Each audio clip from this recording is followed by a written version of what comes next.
एक महिला जिसका नाम लक्ष्मी था, वह हमेशा ईश्वर की भक्ति में लीन रहती थी और ईश्वर पर भरोसा किया करती थी।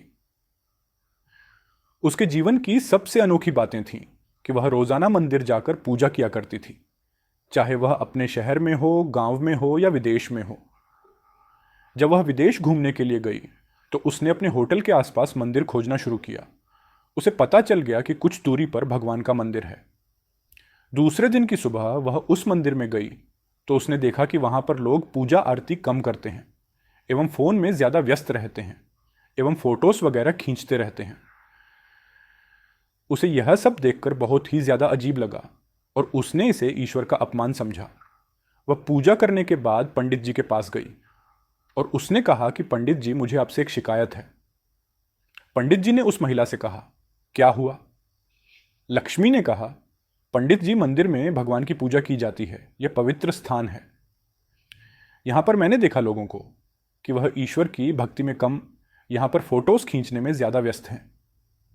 लोग आपस में बातें कर रहे हैं, महिलाएं अपने घर की बुराइयां आपस में कर रही हैं।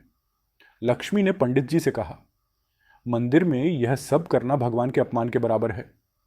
मंदिर में हमें सिर्फ पूजा आरती करनी चाहिए ताकि ईश्वर हमसे खुश हों।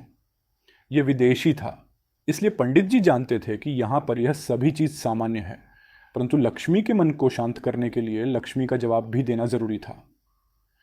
इसलिए पंडित जी ने लक्ष्मी से कहा कि कल तुम मंदिर के लिए पैदल चलकर आओगी और तुम एक लोटे में पानी भरकर लाना, वह पानी गिरना नहीं चाहिए। लक्ष्मी ने दूसरे दिन बिल्कुल ऐसा ही किया। उसने लोटे में पानी भरा और मंदिर की तरफ पैदल ही चलने लगी। जब वह मंदिर पहुंची तो उसने भगवान की पूजा करी और पंडित जी के पास आकर उसने अपने प्रश्न का पंडित जी से उत्तर मांगा।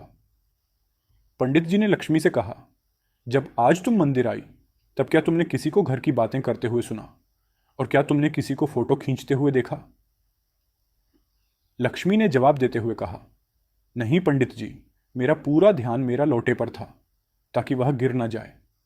पंडित जी ने लक्ष्मी को जवाब देते हुए कहा कि हमें अपने कर्म पर ध्यान देना चाहिए। जिस प्रकार तुम लोटे पर ध्यान दे रही थी तो तुम समाज की बुराइयां नहीं देख पाई। इसी प्रकार हमें हमेशा अपने मकसद पर ध्यान देना चाहिए। हमें समाज की अनेक बुराइयां दिखनी बंद हो जाएंगी। यदि हम समाज में बुराइयां देखने का प्रयास करेंगे तो हमारा जीवन बर्बाद हो जाएगा, क्योंकि समाज में बहुत ज्यादा बुराइयां हैं। हमें अपने जीवन के लक्ष्य पर ध्यान देना चाहिए और उस पर अपना पूरा ध्यान केंद्रित कर देना चाहिए, जिससे हम कई समस्याओं से बच सकते हैं। लक्ष्मी समझ गई कि हमें अपने लक्ष्य से मतलब रखना चाहिए और इस प्रकार हम अपने जीवन को सफल बना सकते हैं।